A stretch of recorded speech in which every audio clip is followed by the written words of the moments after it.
کنم یک شب مهمانت کنم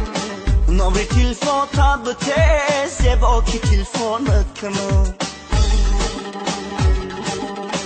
با تو زبا که دیگر مثل ما عاشق میشوه نامری تلفن شنمتا آه دلکم زیق میشوه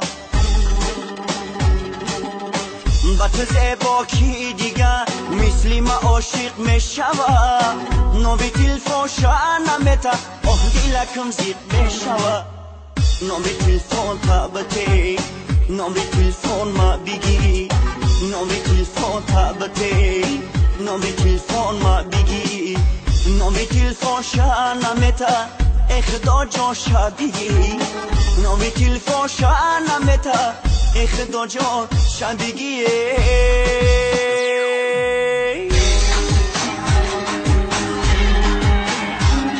ایار بیایم زیفیرا قد زیدهی دو من نغمه ندارم که تو تاره یو بتمون گوشاری گوشه در نظرم خوشه ای انگور میجگانی دو چش در نظرم چونه شیزم بود شادون که شب در برم اخیسته بیایی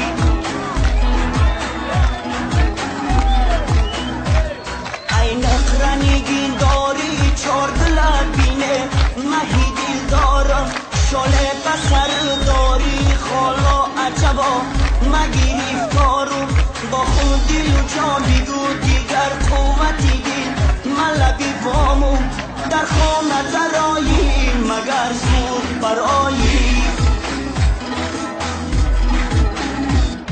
ایار با دستایی سفیدت قلمی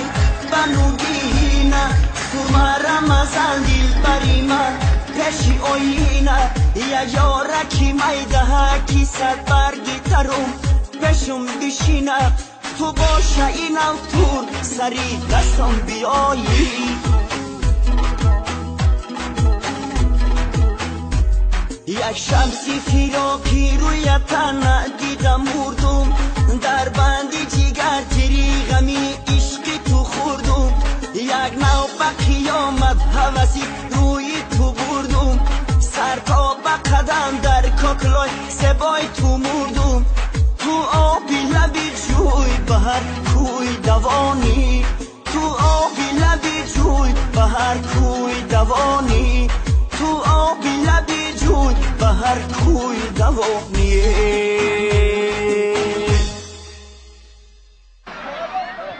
سلام روز میگم فوده زنده بود میگافون دوستان عزیز برای روزبک فیضانی قصدگو کنیم مرش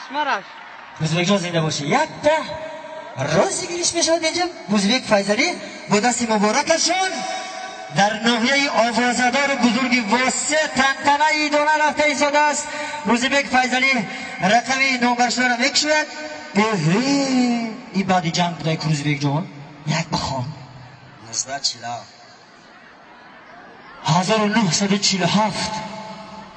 خدا را شکر که جنگ بزرگ وطنی رفت 1947 از کی است؟ توفه چی هست؟ تیفل بطنشکی چای جشونک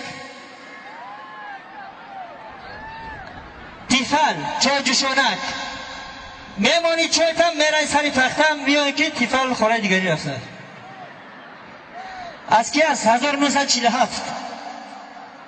باشا بیا سلام کنیم نغزی سازی کنجی رقمی چنده؟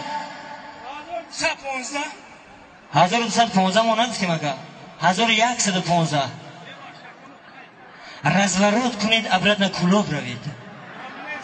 سلامت باشید دیدی ولاسفیت گفتم نمرش نیست اومده است 1115 اکا حالی دیرتر وای میبروه وای ممکن 07 باشه برای مردم سربلند تاجیک و تاجیکستانی چی